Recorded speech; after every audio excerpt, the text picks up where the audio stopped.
the Educational Physics Podcast.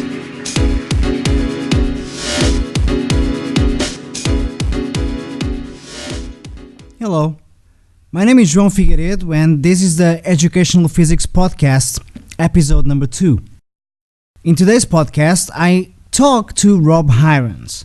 Rob Hirons is a drummer, a drum teacher, an educator, which is a word that he likes a lot and you will see why, and an author. He wrote the book GRU Facility alongside with Dom Famularo.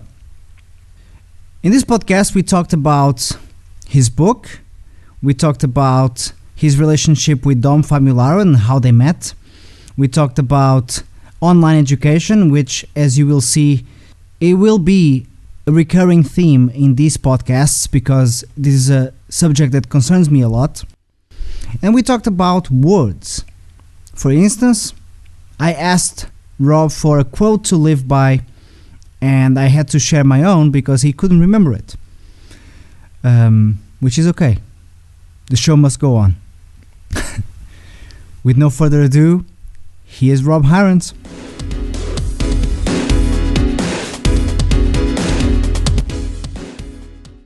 So first of all, I'd like to welcome you to my second ever episode of this podcast. I started this literally 2 days ago with Mr. Klaus Hessler, which now is up, and I'm going to be posting this one next week. Great. So for those people who don't know who you are, if you care to share your life story, and I'm going to ask you a couple of questions in regards to what the hell you're doing in France, but but take it away. Yeah, okay. Okay, so my life story. But how long is this podcast? As long as you want. No, I'll just explain it briefly. I'm Rob Hirons. I'm a drummer and drum teacher. Let's say drum educator. I like that word. Living over here in sunny Marseille. Normally sunny. A little bit cold right now, but I'm over here for relationship reasons, I would say, as probably most people move to different countries maybe for that reason. But anyway, I like the scene down here, and I've opened up. First of all, to put things in the right order, I started teaching independently in England first, and then when I came over here to France, I had to rebuild my teaching practice, as it were, and it went quite well. I rebuilt it quite quickly. With the help of, I eventually contacted Dom Famularo in New York, and we teamed up together to teach, for me to learn advanced techniques from himself, and then to pass it on to other students. And we had we still have a great teaching relationship, myself and Dom. So we set this teaching practice up here, and also I've developed other things like the school here that we have called MLC Academy, which is a school that I have in partnership with Paul Hose in England. There's an MLC Academy in Nottingham, and we teach drums and also different instruments, guitar, bass, singing lessons, and we do lots of things like music camps and master classes and things like that. So it's a little bit different from my own teaching practice. My own teaching practice would really be drum coaching. Mm-hmm. So that's a basic synopsis of where I am right now. As well as that, I still like to do the whole traveling thing, the traveling, teaching at different schools. I've come to your place twice, I believe. Yep. Done master classes, little group classes like that, clinics, if we can still call them that today. All that sort of thing. I like to travel and spread the word as well. So I still do that as much as I can. And I really enjoy the whole playing and teaching thing all combined. So that's my journey so far, and let's hope it'll continue. Absolutely. Well, it's funny, you already put forth a couple of points that I was going to ask you about, so that it's the perfect segue because I've got a couple of questions here. Some of them are to hopefully promote some sort of a conversation. Others are more direct.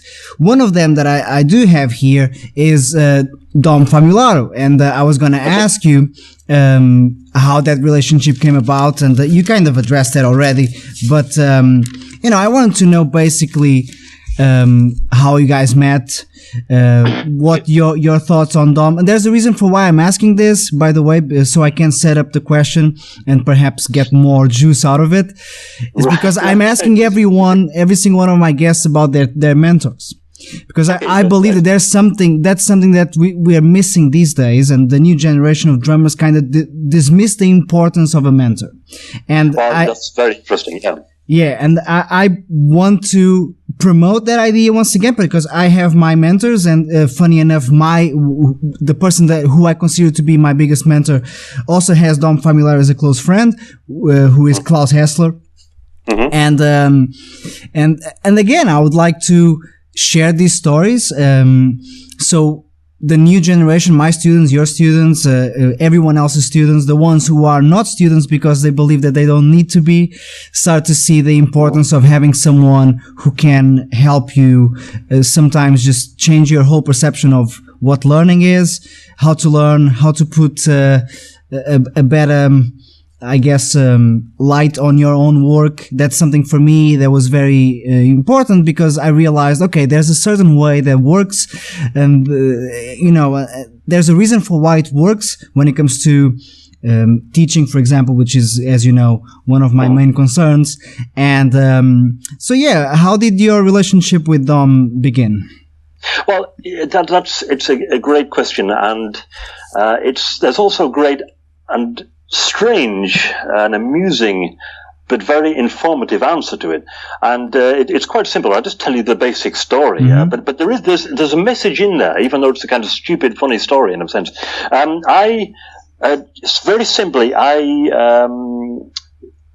ordered his book, which is called "It's Your Move." Mm-hmm. Okay, I ordered his book from his website. And I've been, I've always been a big Dom fan, and I've been following him on, YouTube, and all the guys who hang around with all these guys in America, New York, and all these guys. And that's really nice. Yeah, it's cool. And then one day I just ordered his book. And if you've seen his book, it's A4 size, right? It's a standard book size. Yeah. And it came in a packet, like half of A4 size, like this. A packet arrived on my doorstep, which was half of A4 size. So that's right. What's it called? A5. A5, right? Yeah. So that's really weird. It's really, really strange. It's a small book. I don't understand what that is. And I opened it up, and inside was, and I've told this story before to people, how we met, of course. Inside was the book "It's Your Move," folded in two. Folded in two. Imagine if somebody orders your book and you fold it in two and you put it in the post. So I couldn't believe it. I took it out of the packet, and and I said, folded in two. I mean, it doesn't make sense at all. Who would do that? So I wrote to Dom. I think I sent him an email, and I said, Dom, what? Because I'd never spoken to him before. And I said, I ordered your book. It came here like this. That's really, oh man. I was like trying to be angry, but, and thinking I'd never get a reply. And then I got a reply back, and I got a reply back from Dom, saying, hey, Rob, really sorry this happened. I don't know how it happened. It must have been somebody at the post office or whatever. I don't know. And the thing is, what touched me is from my little sheltered life, because I kind of had this sheltered musician life where I never spoke to anybody other than my surrounding pub goers, whatever. And I suddenly had Dom here, and don't forget, this was a while back, and we didn't have this sort of thing going on, these Skype things and what have you. We didn't have that kind of thing going on, and YouTube was relatively new at that point as well, and all these, Facebook wasn't around at that time, and so on. So for me, it's like, wow, I've just spoken to Dom Famularo, I can't believe it, and I was totally touched by it, and it was suddenly, I was suddenly awestruck. So then, of course, I got back to him and said, hey, Dom, it doesn't matter, that's fine, I'm really happy you spoke to me, and all that, and then I thought to myself, well, hey, why don't I ask about taking some lessons with him? And that just started off a conversation and said, yeah, well, while I'm here, can you tell me how much you charge for lessons? And so it came on, and then I organized to go over there to New York for a weekend and have lessons with him. And from that moment on, it changed simply because I went from being somebody who thought, well, that sort of thing only happens to the people in New York, and that's their thing, and I'll never be part of that, and I'll never be able to. I'm just stuck here in my little situation playing in pubs. And I went from that situation to going over there, meeting people, doing it, going out there. And Dom, he mentored me in that sense. He trusted me. He gave me things to do. He gave me books to read, and he sent me on my way. And then I went back for other lessons, a little bit later on. And that started a whole relationship where it made me think, hey, you know what? I can do things. I can do this. I can reach out to the world, and be part of that scene and actually do things that I thought, hey, that's for other people. I'm just stuck here. And it just gave me that opening, opening of my mind. And, actually, we can do things if we just decide to do something about it and actually look bigger. And as I said, don't forget, this was at a time when there wasn't Facebook and all this, everybody knew each other and friend stuff. So it was still a kind of closed book in that sense. So that's what happened with meeting Dom. And ever since then, I've realized that, you just you can get out there and do things. You just got to decide, and you've got to make your own choices and make what you can of your life, So that's how it happened, basically. The mentor thing is very important. Yeah, very important. I was going to pursue that line of thinking, because I was going to ask, what do you actually think? I think I heard it in your words. What do you think? But I would like you to perhaps expand on it. What do you think was the click moment? In what relation to which was the click moment? Moment concerning what specific? I think I know what you mean, but concerning what specifically? Yeah, I mean, concerning that paradigm shift when it comes to here I am in my sheltered world, and this is the reality I know, and then suddenly click. There's a bigger world out there, and I can be a part of it. Okay. I think it was when I felt that Dom gave me he gave me confidence. He had confidence in me. He gave me his confidence, and it wasn't free. I didn't just go over there and say, yeah, that's, and he thought, wow, that's really great, Rob. And then, let's get it all going. Let's get a school and thing. He sent me back with stuff to do. And I kind of, this is what mentoring's all about. It's giving somebody the opportunity, but not doing it for them, I think. Mm-hmm. Showing the way, but showing the way, encouraging them. And then when they do that, they have to do it themselves. Then you get back to them. This is how a mentor works, I think, and get back to them and say, that's great. You've done something with the confidence that I've given you. That's what Dom did. He sent me away to do stuff, and then made me feel like, I can do it. And I had to do this. I have to do this. And I worked on my hand technique, and I read books, and I got the whole thing going. And I went back. And that's when he said he'd seen that I'd done the stuff, so it gives me that confidence. Mm-hmm. Seen that I'd taken it and done something with it, and from that moment on, after the second trip, we started working together, and so it continues like that. And that's what really being a mentor, I think, is all about. It's showing somebody the way, not doing it for them, but inspiring them and showing them that they can do something. I couldn't agree more, and that is definitely something that we will probably tap into and discuss a little bit further when I ask you about online education as a whole, and the benefits and the pitfalls, if you will. But even before we get there, I would like to follow this Dom Famularo line and ask you about your book, GRU Facility, and hopefully also help spread the word in regards to your book. So what was that project about? How did that come about? What was the intent behind the book? Because it's a book that talks about grooving, which, as you know, no one cares about. Fair point. No, I'm joking, of course. I care about it, but there is a trend that seems to go against that, which I'm not defending, quite the opposite, hence my sarcastic comment. But what was the intention behind the book? Was to bring that back? The idea, like, look, grooving is cool. Well, it's not about promoting grooves. I've got a funny sound like that. Can you hear me with that? Yeah. Got a funny sound, but yeah, okay, good.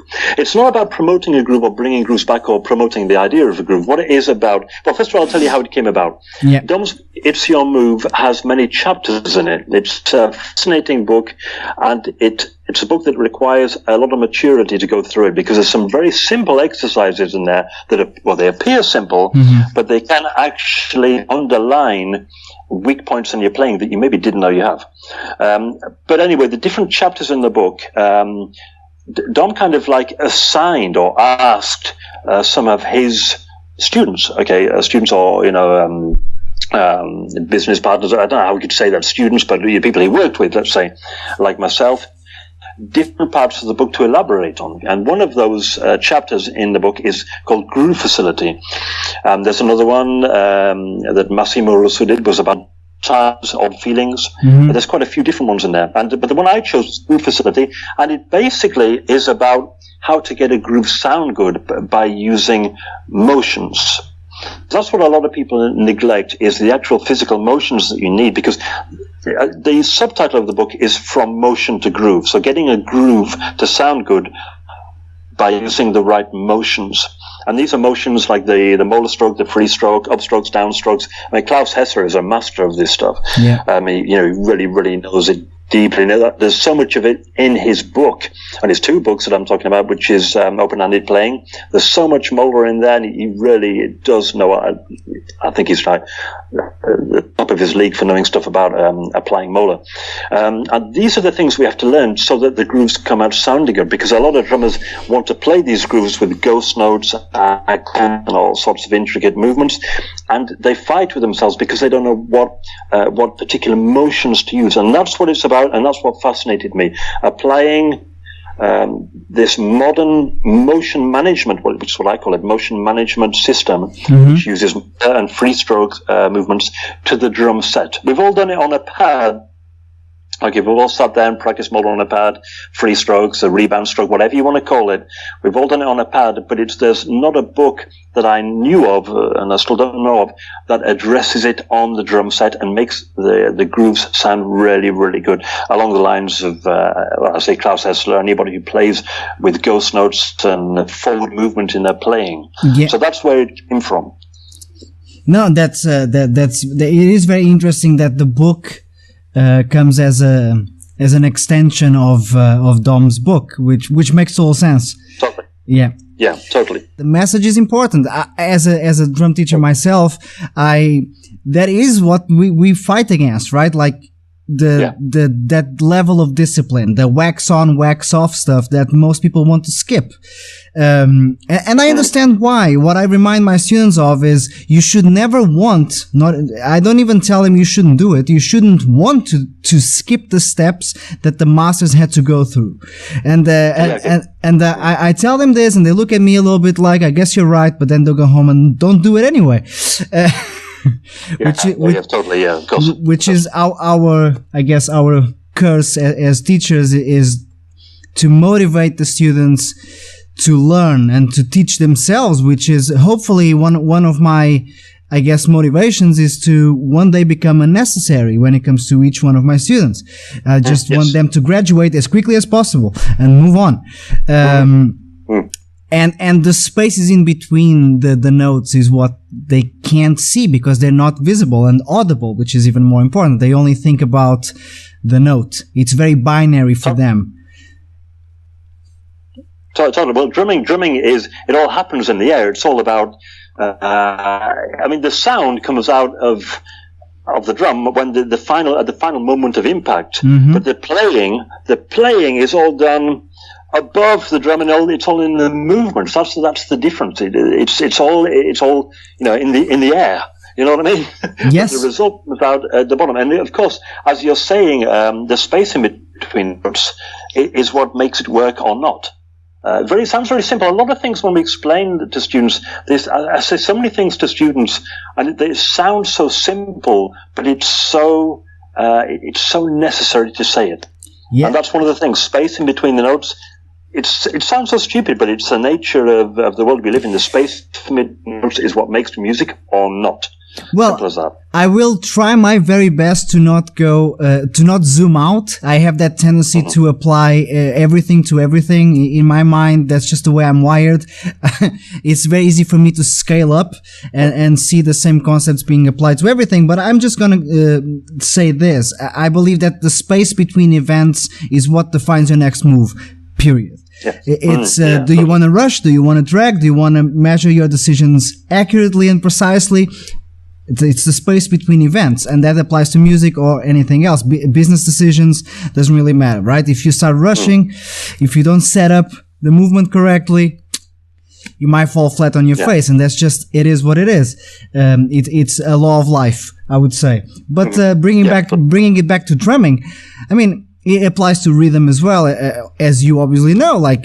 And I say this to my students as well. Look, if you don't measure the silence, which is something that for most people is very odd. It's a very odd thing to do, to measure silence. Silence is vacuum for them, right? It's the non-existence. Drummers are scared of silence. Yes. I mean, they're scared of space.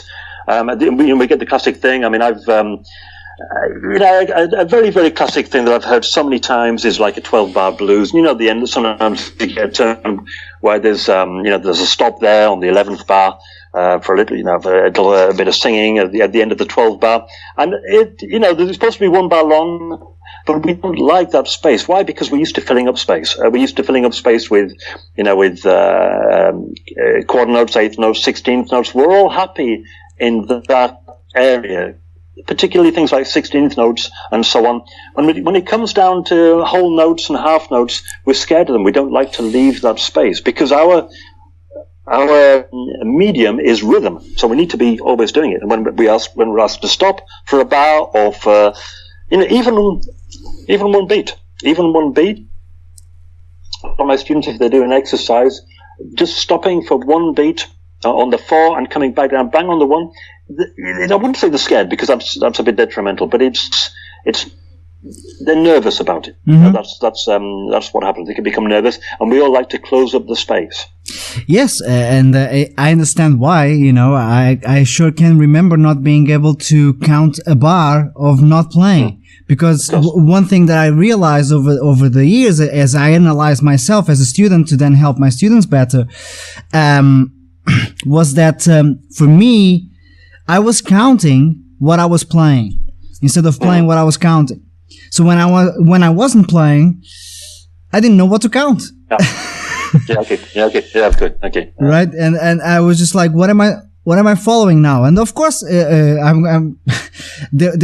sometimes there were a guitar player playing and the singer was singing, but who cares about them, right? That was my line of reasoning, right? Like I'm counting when I play. So when I wouldn't play, vacuum. I was just floating in space, right?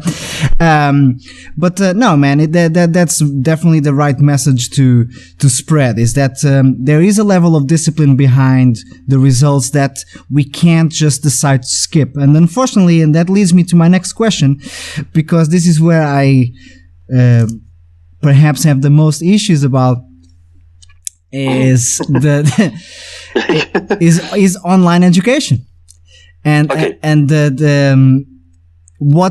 just again going to set up the question. Well, the question is very simple. Is your thoughts on it? I know that you are involved with it, and I want to exchange ideas about it because I have my own, and I'm not necessarily against it. But before I even proceed, I'm just concerned about perhaps the pitfalls. I can see the benefits. The main benefit, and is undeniable, is access, and I'm super in favor of that. But what I'm concerned about is what that excessive access has brought, or I guess promoted, and this idea that education is easy to access, which devalued it in a way, and then this expectation that education should be free, which I have conflicting thoughts about. Okay, get it. And ultimately the lack of, or the closed feedback loop, that it never opens up from the student's perspective, right? It's always teacher-student, and then it stops. So with that premises, what are your thoughts on it, and what can we do to improve it? That's so improve. That's a whole other question, isn't it? It's a fascinating question because and it's I haven't formulated an answer yet, even in my own head, even before answering you. I am involved with it, yes, because I'm kind of a big fan of videos. And since the whole YouTube thing has come along, I just love watching it. It's even going on in the background. You can see it behind me. I'm very distracted by Dave Weckl there. Yeah. Dave Weckl, I don't know when that was, but he's totally at it. I developed a site, website. It's it's not a pay as you go. It's a paying website, okay. And it's basically it is an online education site. It's called Online Drum Courses. What do I think of it? Do I believe in it? On online drum education in general? I'm going to have a real job answering that question because I quite honestly haven't made my mind up yet. If I've done it, then you would think the answer would be yes. But I don't think it can be exclusively that and that only. To be honest with you, if I had to deliberate in one way or another, I would say that. I would say I'm not a fan of the idea of only doing that. I think you have to, again, have a mentor. You mentioned this thing about being a mentor, a teacher, a coach. I'm a big fan of the coach. I was going to, I have previously called my lessons drum coaching. When I was teaching individual lessons with a lot of people, I used to say it was drum coaching because it really is that. Mm-hmm. And that's where the online thing maybe doesn't work as well. But then you have examples of great online websites, online lesson websites, where the person in question is a coach or a mentor to a lot of people. And I can't comment on whether it works or not. I really, really can't, because I have no evidence to say that it works or it doesn't work.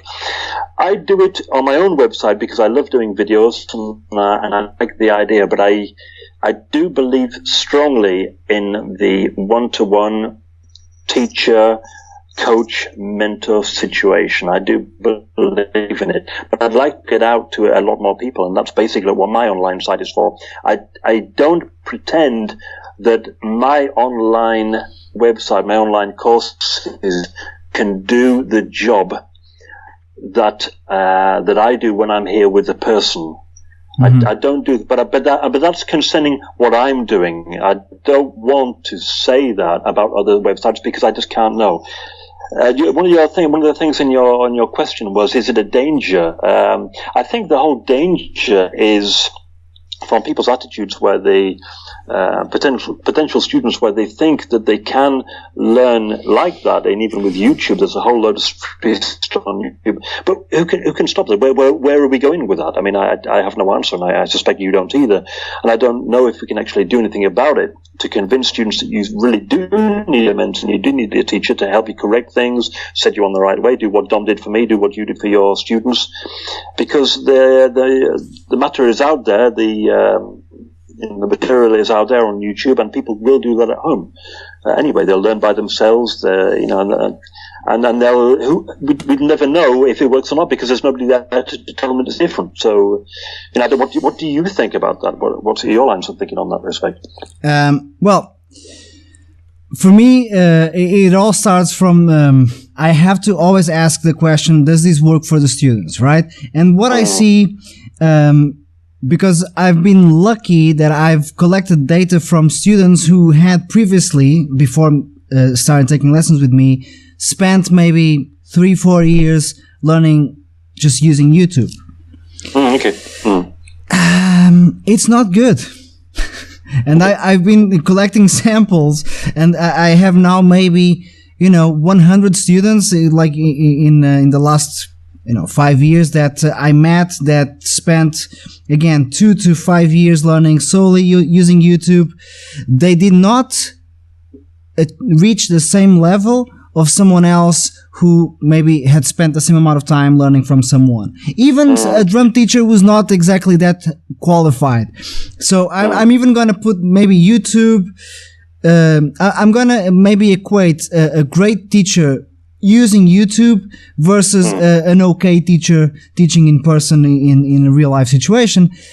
That teacher still manages to do a better job. Okay. Yeah. And that already gives me a little bit to work with when it comes to coming up with an answer. The other issue that I have is that I really believe in questions. And the closed, let's call that feedback loop, is a big concern for me. And it's the unmanageable aspect of it. Like a site like Drumeo, with who I have, I have a great opinion of, and I've said this from the beginning, that Drumeo was like a sort of university for drum teaching online, because they are not a one-man show, which I appreciate, and because it allows for multiple opinions and even conflicting ideas, which I like. I enjoy that kind of forum. But then how do you manage all those people? Like, it's just so difficult to manage all the questions and all the doubts and all the questions that are not asked. And those are the ones that I'm really concerned about. Because, okay, it's fair enough. You can leave a comment on a YouTube video and ask a question. Hopefully the instructor will get back to you, and bam, there's your answer. But what about all the questions that are not asked? And as a teacher, those are probably, 99% of the questions I answer, no one asked me them. I just see that there's a problem there, so I address it, right? And that lack of, again, interaction is, for me, the biggest issue I have with it. I do see a way of somehow sorting that out in the near future, but it will take a little while, and it will take a lot of investment and definitely investigation. But I think all in all, what perhaps a lot of teachers should have done, and now it's maybe a little bit too late, but was effectively be very open about it and very honest. Look, this is not a lesson. This is a demonstration of a concept, a lecture, right? Yeah. It's a one-sided thing. You have to go and discuss this with the teacher, or arrange Skype lessons with me. Okay, it's fine. Sell yourself. It's all good, right? I'm definitely in favor of that.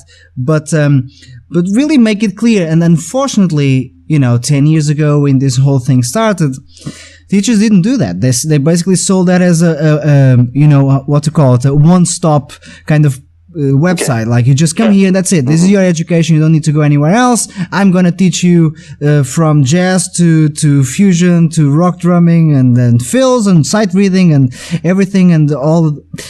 It's just not doable. I mean, it's just not.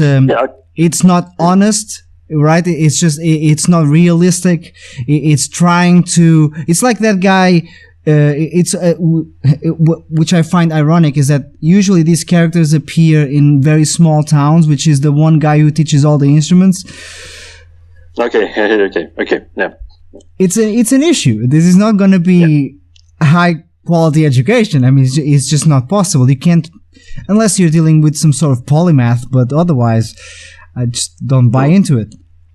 And I was just to finish that thought, I was a client of multiple websites on purpose to do some sort of research, I guess. I was very disappointed. It just didn't work well. It was very inefficient. And I'm talking about some of the big names, right? I'm not going to go farther than that, but some of the big names. I think as you could hear, there's a lot of confusion in my answer, and that really is because, as I said at first, I haven't been able to get an answer for myself yet. Because I think one of the things about that is that the reason I haven't been able to get a solid answer for myself about it is simply because it's all changing so fast. Yes. It's all changing. The whole education thing and the whole online thing is changing so fast. If you'd have asked me a while back, I would have said maybe the online thing is exploding. Now I'm not so sure. I've never I don't know anybody apart from yourself now who has been a client of any of the online teaching sites. So I don't really have any experience. I've known people who've learned some things from YouTube. Yeah, my own students have said they watch something on YouTube that they want me to explain it to them.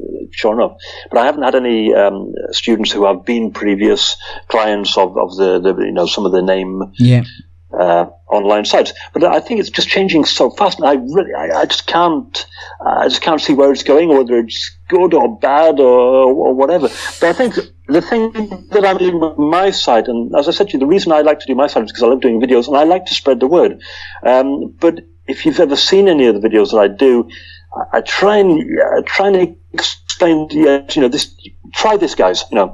A lot of the ones I put on YouTube, because I put a lot of stuff on YouTube, are ideas that I've been working on myself, and I go out there and say, yeah, this is something I've been working on, and have a try at home. But I'm not going to pretend to lesson, and that you can actually necessarily be able to rely only on that. Yeah. In fact, in the facts section of my website, there's a part in there where I actually mention that can this be your only teaching method? I don't think so. If you need to follow these things up with a personal teacher, because I still truly believe that. Which is what I do, which is what you do, which is what Dom does. I still truly believe that the one-on-one coach mentor thing is really where where it's at for full quality education. But I think the other things are great helps, great aids to that. So a great help to that. Other excellent methods, and I think they're doing a lot for the industry as well. I think so, anyway. Yeah, I don't disagree with you. And by the way, just for full disclosure, whoever's listening to this, I do have, because I don't want people to be like, you know what, I found a drum lesson by you on YouTube, so why the hell are you calling these people out on their bullshit? And you're posting videos on YouTube as well. I did post videos on YouTube of drum lessons, and I'm doing air quotes. But the reason why I stopped, because if you go there, like my last one is probably 2 years old now, is because I felt, what am I doing? I wasn't happy about any of it. Like, I was putting it out there and it was being watched, with very modest numbers, but let's say 1,000 views, and I wasn't feeling like I just helped 1,000 people. Okay. Right? I was just very emotionally affected by it. Like, after a while, and in all honesty, and I'm just going to share this with you in a very candid way, I was publishing these things, and that's actually, it's the backstory of my vlog. This is the origin story of my vlog, because I was posting these drum lessons, and then I'm talking to my partner about this, and I'm like, you know what? I don't think I'm happy about any of this.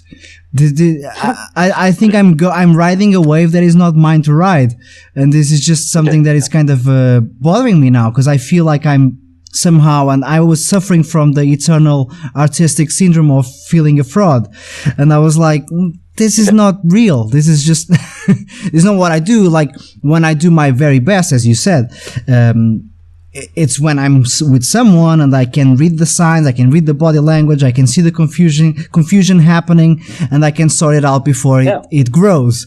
And that was always a concern for me. Yeah, that's a lesson. Maybe it's what you call it, maybe, because I have had a lot of issues with this. I keep going back to my site. Am I going to call it online drum courses, online drum lessons, online drum coaching? And one of the things I went through, one of the chapters on the site that I went through, was I called things, I was asking different people, what should I call, because it's the whole lessons thing. Is a lesson suggests a lesson. We all know what a lesson is, but if you're not sure about what you're doing, about what you're doing is actually a lesson. Can we call it a lesson? Maybe it needs to be called something else. And one of the things that I came across was an insight. Okay, and some of the things I call them insights. I like that. Insights, because it really is just hey guys, this is what I've been working on. Check this out. What do you think? And that's what I like. I like touching people with that, like you might do in a clinic, or you're demonstrating something you've probably been working on yourself. Guys, have a listen to this. Take it away. Challenge yourself with it. But it's not really a lesson, because it's just one way. Because in the same thing as a clinic, what we call a drum clinic, I would be playing, saying, doing this, write it out if you want, go away, try it yourself. But I don't see them doing it. They just go and try it, and they'll probably maybe take it to their teacher. We recently had a clinic here with Virgil Donati, and he played some stuff.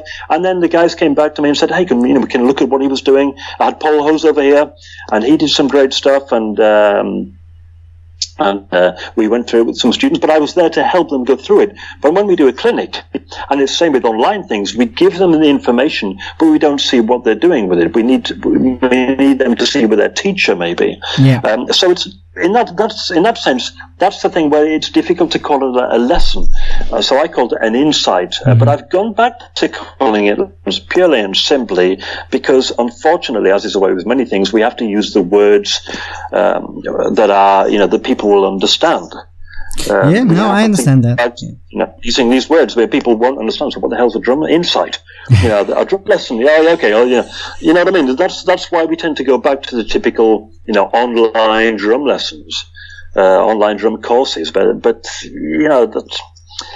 what I'm thinking. It really is a one-way thing. I'm just going out there with my online stuff. I like to show people what I've been doing and give it a try, and I explain it. There's written stuff upon there. There's there's music on there, kind of sheet music on there, but they must do it themselves and seek help of a good teacher who will make sure they don't get into any bad habits. But I can't do that from my side, Yeah, no, I hear you, and it's a very good point that you raised when it comes to the words we have to use, and I totally understand that. I'm not sure if I would describe me if I were to just have it my way when it comes to the words, and I will just by using the words I want, immediately everyone will understand the intent, which unfortunately is not the case. That's why we need to use the words that work.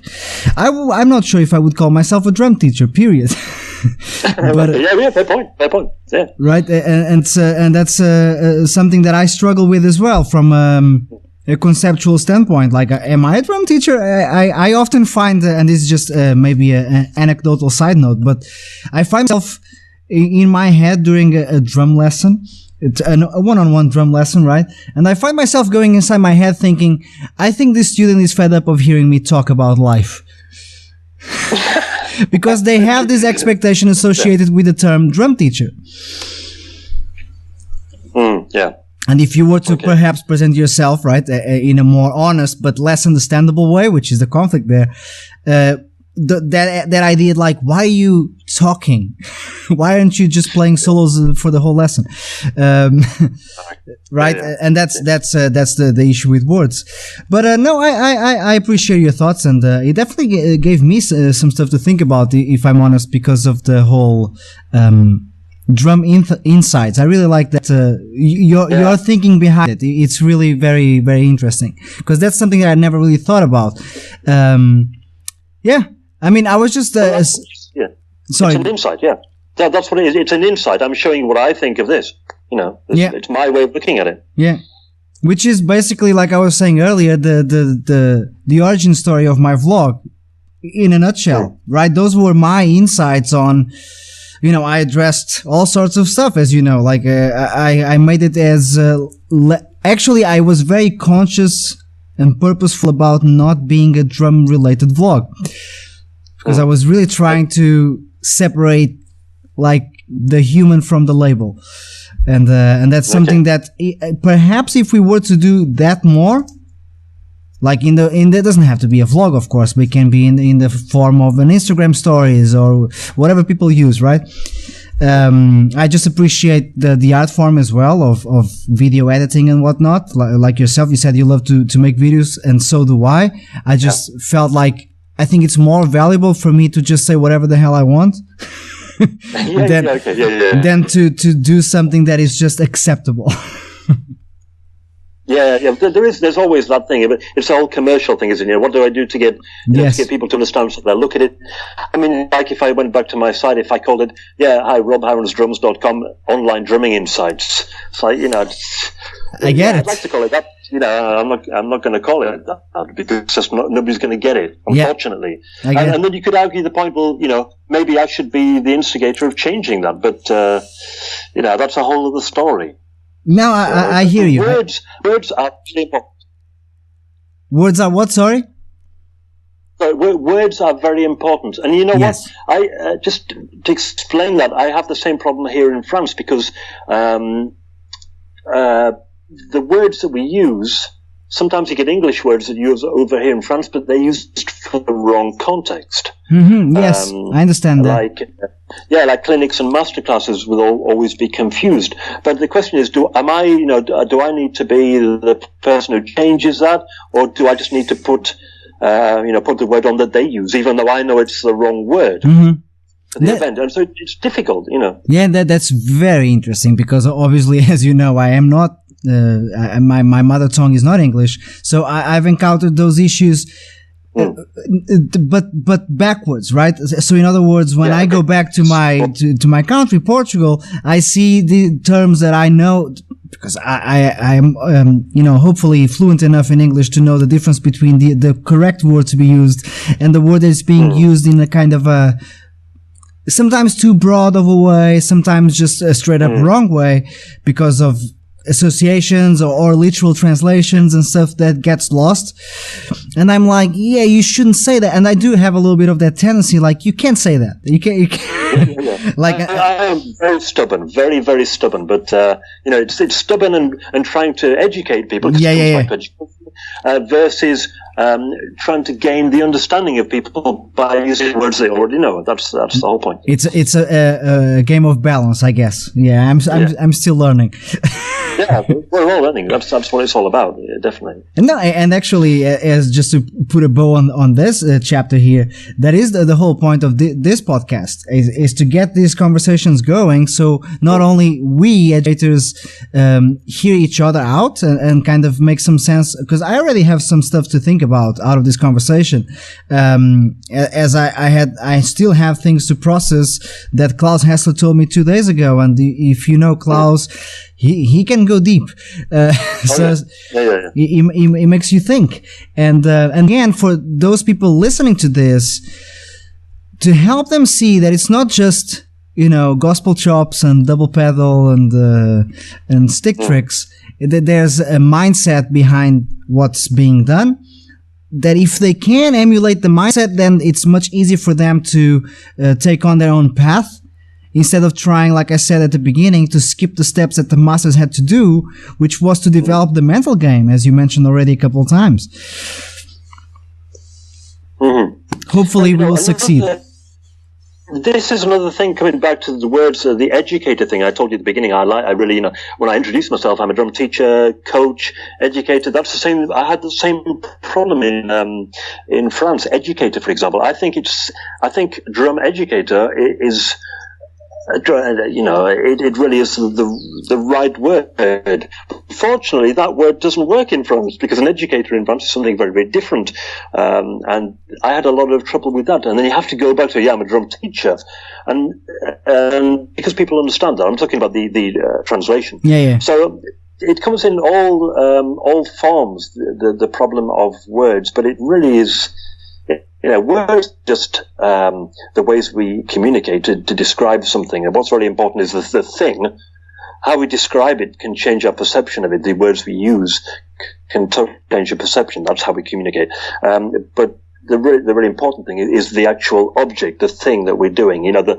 We talked about lessons. When I call it an online drum lesson, is it really a lesson?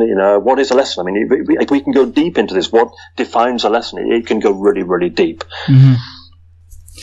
On that note, speaking of words, we are getting here to the end, and I've got 2 more questions for you. And one is pretty direct. It's I would like you to share with us any quotes that you live by, quotes that you share with your students that help them, focus their mindset, because I have probably 50,000. So I like to hear everyone else's so I can steal them and pretend that I'm smart. So I have loads, but I've just forgotten them all. I don't write them down. I have a lot. I'm a big fan. I mean, it may not sound like it the way I'm speaking, because I can't think of any of them right now with you putting this question on me, which is horrendous. But I always try and underline them and note them or something like that. And then I don't know where I've underlined them or which book they're out on. But there are loads. So unfortunately, I'm going to have to disappoint you on that question. That's okay. But I should have quotes ready. Maybe it's a feeble excuse, but a lot of it is because a lot of them are in English and I don't translate them over to French. Sometimes they don't even translate as well. Again, words. I'm a big believer in the whole concept of, I think you mentioned it here before, teaching people how to teach themselves. I mean, there's a thing. What's the quote with the fish? You can teach him. I forgot what it is. If you can teach him, rather than give him a fish to eat, you can teach him how to fish. That's it. Yeah. Yeah, something like that. But that's a great quote. And I'm really talking about the quote. I'm talking about the concept. And you mentioned this.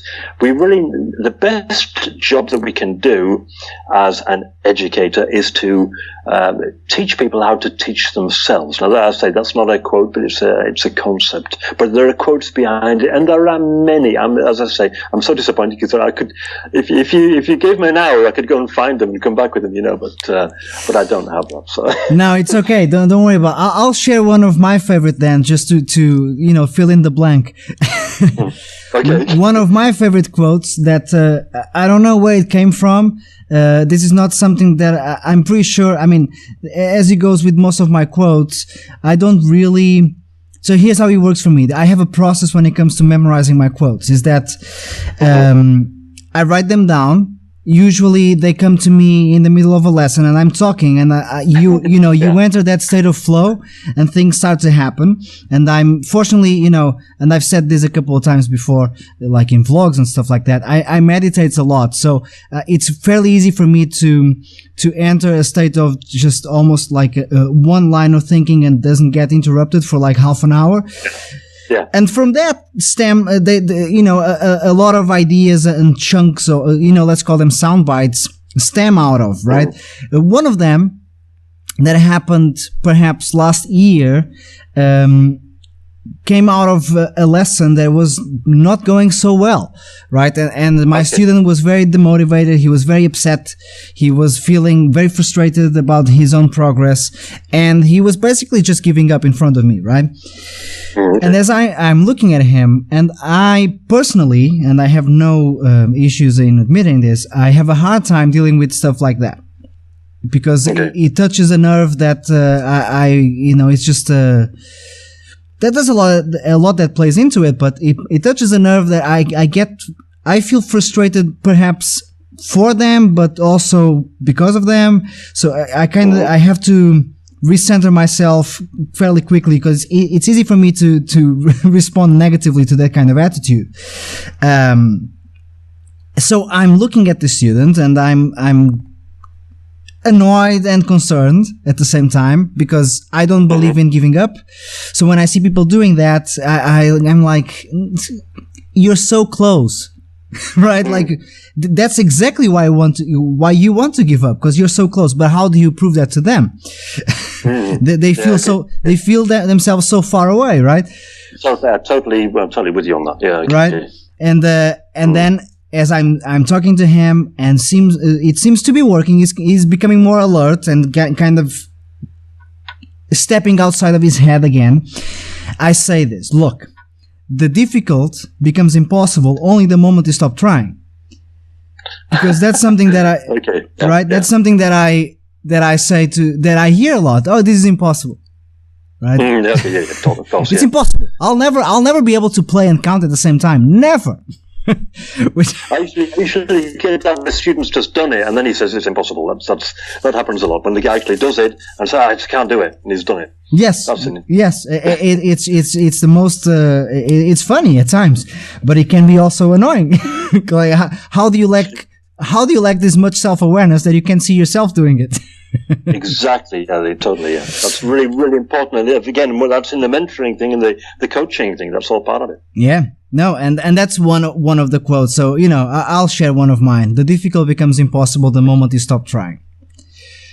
Yeah, I agree. I should really write these things down, and it's horrendous because they're really. I say I'm a big fan of quotes, and I do have. I liked a lot of work from Stephen Covey, who Dom talked about. Who wrote the Seven Habits, these books. There's some great quotes in this stuff. I read a lot of stuff. Yeah. That's why I underline them, but then I lose it all. But it's okay. But I mean, there's so much power in a quote, definitely. There is. It's that ability to make the difficult simple and well packaged.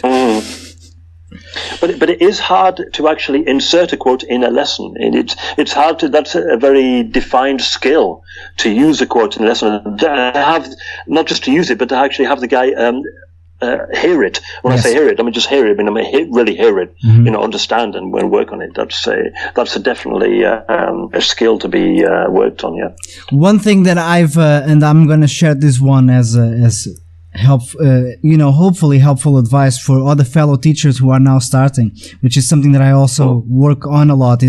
I talk to a lot of teachers, and one thing that I've noticed that it helps the students to absorb the impact of a quote when you want to make that a teachable moment, as we would call it, is to stop talking. Which is for me is horribly difficult, but okay, painful even. Yeah. But we've done an hour, so I'm going to ask you to share with us any future projects that you are involved in. Plug whatever the hell you want. Let's use this platform to help each other as well. So, what are you up to? I know you're still gigging a lot. I'm retiring next week. You're retiring next week, man. Congrats. Well, okay. My whole outlook on the future is basically I have nothing specific that I'm going to tell you about, no big events or anything like that, but I intend to keep pushing the word, doing a lot of clinics. I've just done some recording for a guy in England. I'm hoping to set out on some new clinics and masterclasses, as we might call them nowadays, next year. I've got maybe another clinic tour with Pete Lockett that we're looking at. Nice. In summer, that's going to be good. Pete's a great guy to tour with. Very, very funny guy. Great fun to tour with. Next year, in summer, my website, online drum insights, and that is really my goal is to just keep growing. I'd like to go back and do some stuff in America, but these are all projects that I've got to work on. So my main aim is to get out there and spread the word. When I say get out there, I want to actually do a bit more traveling and get to playing places. I'm going to come back to your place, whether you like it or not. Let's do it. And just to keep spreading the word. That's my whole outlook for the future, basically. Yeah. Any plans on writing a second book? That's a great question, but the answer, quite honestly, right now is no. I don't have any plans for a second book. That's a whole other subject. We can touch on in a second podcast. Absolutely. I'm very proud of my book right now, but I don't have any plans to write a second one or any material of that kind right now. That's not where my focus is. I would say the whole video thing, not necessarily just keep the online thing going. My whole focus is maybe more on video and explaining things that way than in an actual book or a package. Yeah. I think a lot of people are going that way, and again, this choices may be imposed on us, because that's again a whole other subject. This whole thing is, we talked about the lesson thing. You mentioned that a lot of people go into online lessons, but where are book sales going? Even going into music CD sales, clinics, drum master classes. It's all becoming more and more challenging. And I think it's all because of the online thing. I really do. But again, that's a whole other subject. But all of these avenues of education, it's not just drum lessons. It's drum methods, books, the clinic scene, the whole lot. It's all being challenged because of online stuff. And the whole thing, is it good? Is it bad? There are so many answers. There's so many pros, so many cons to that. I agree with you. I mean, just as a final note on what you just said, and you mentioned the drum clinics, and I've been trying to to do my very best not to comment on my thoughts on drum clinics. I have done that in the past, so it's not like it's a secret or anything. I'm just gonna mention that I do have a vlog that is called "What to Do About Drum Clinics." where I basically talk about the fact that they've become redundant. They've become the physical, expensive version of YouTube. Yeah, well, that's part of what I was just saying. That's the whole thing. It's I don't know. Are you sad about that? Does it make you sad, or do you just see it as a logical? I think I am a little bit not sad. I don't really have a nostalgic, way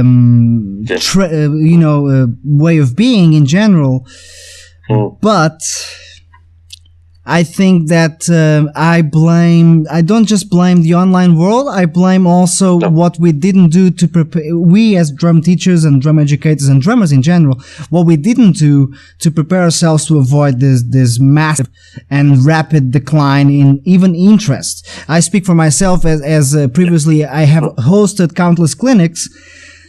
Man, it sucks, right? People don't care. People look at me like, why would I pay £10 to watch a guy play? And you know what? I look at them and I say, fuck, man, that's a good point. Yeah. But, I'm not sad. I said about it. I mean, I wouldn't say I'm sad in a way because I refuse to let the idea go. I don't want to submit to, it's all going downhill. I don't want to preach that. Yeah. I don't want to say that, I don't want to say you said drum clinics are redundant, and I kind of said, yeah, but I hear you, and I know what we're both saying, but I don't want at the same time. I want to be there to preach the importance of drum clinics, and I don't want to say, no, guys, it's all finished and nobody's buying albums and nobody's doing lessons. I don't want to say that. I refuse to go down that path. I still think there's value in it, and I still want to be the person who goes out making sure that it's better than the YouTube stuff. Or it's not better, it's just something else. Personally, if you ask me, is this whole YouTube online thing, let's say the so-called death of clinics, lessons, education, drum books, versus the online thing. I still prefer, if I had to choose, I still think the whole, anything available online thing, I still think it's probably an advantage to us all. I mean, look at what we're doing now. Look at, we're talking now. We're going to put it on. You're getting the word out. The whole thing. People blame the internet. Let's just call it the internet.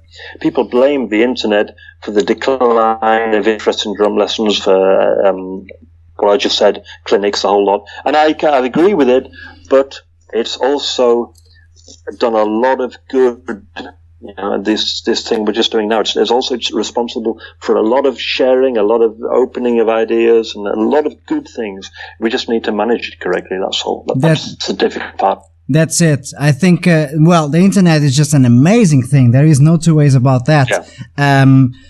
I think we might, I was just thinking as you were saying that, we might see the return of the drum clinic, perhaps with the same name but not the same format, the same way we saw the return of the vinyl, right? So we're going to have this sort of maybe more exclusive, more premium level. You want to touch me? All right, you're going to have to pay the good bucks. Otherwise, I don't see how we can battle against the freedom, not just the freedom in terms of communication, but the price drop, the undeniable price drop, that because it's the cost of production, right? Like if it costs me less, why would I charge the same? It's just the people are not stupid. They will not pay the same amount of money for an online lesson or a YouTube video or whatever versus spending 2-3 days with a drummer that they do appreciate, and they can add that, and a lot of guys are doing this, but they can add that physical and that almost friendship layer to it, right? Like I'm becoming friends with my hero. Okay, and that comes at a cost. Yeah. I think that's the way we can fix this. Yeah. Okay. Yeah, it's a big subject. We all have our opinions. I think we all have our opinions, and we can all say the big question is where is it going? But I think the bottom line is nobody really knows. We're just doing the best we can with all that. But I don't want to just give it the whole doom and gloom thing. I refuse to go down that road. That's good. That's very noble of you because I can do that by myself. Excellent. Okay, right. Well, I hope that helped you out with some stuff and given you some insight. Very much so. So I would like to thank you very much for your time, and I really appreciate it. I hope to put this out there next week. Okay, have a great evening. And You speak too. soon. Okay. Have a good one, man. Bye-bye. Bye-bye. Bye-bye. The Educational Physics Podcast.